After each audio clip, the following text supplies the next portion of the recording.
নমস্কার বন্ধুরা, আজকে আমি বানাচ্ছি ঢ্যাঁড়স আর রুই মাছের ডিমের একটা রেসিপি।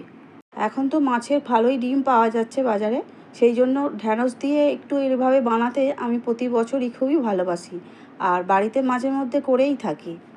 কড়াতে বেশ কিছুটা তেল দিয়ে দিলাম, দিয়ে পেঁয়াজ কুচিগুলো দিয়ে দিচ্ছি। রুই মাছ যখন ভাজছিলাম তখন ডিমটাও ভেজে রেখে দিয়েছি। আর ছোট ছোট কচি কচি ঢ্যাঁড়স নিয়েছি, মাথাটা কেটে নিয়ে একটু করে ছোট্ট করে চিড়ে দিয়েছি, দিয়ে খুব ভালো করে ধুয়ে নিয়েছিলাম।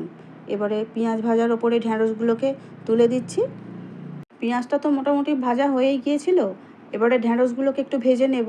তো খুব বেশি করে ভাজবো না, অল্প ভেজেই আমি জলটা দিয়ে দিলাম, কারণ সবুজ শাকসবজি খুব একটা ভাজা করে খাওয়ার রান্নাটা আমার খুব একটা পছন্দ নয়, সেই জন্য আমি আমার মতো করেই রান্না করলাম। তোমরা চাইলে খুব ভালো করে ভেজে নিতে পারো। এবারে দিয়ে দিলাম পরিমাণ মতো লঙ্কা, হলুদ আর নুন।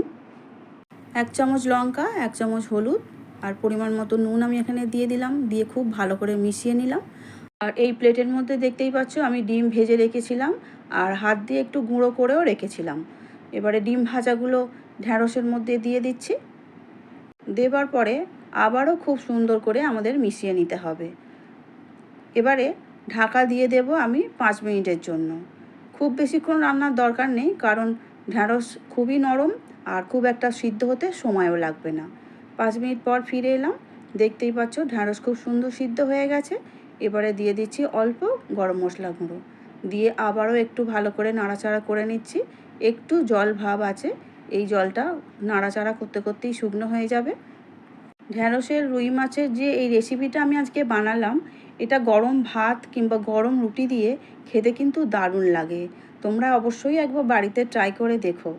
আমি একটা সার্ভিং প্লেটের মধ্যে তুলে নিচ্ছি। আমরা তো সবাই খুবই পছন্দ করি, আশা করি তোমাদেরও খুব ভালো লাগবে আমার এই রেসিপিটা। কাছের ও দূরের বন্ধুদের কাছে আমার একান্ত অনুরোধ, আমার চ্যানেলটিকে সাবস্ক্রাইব করে পাশে থেকো প্লিজ। আমার রান্না ভালো লাগলে একটা কমেন্টে জানিও। পুরো ভিডিওটা দেখার জন্য অসংখ্য ধন্যবাদ।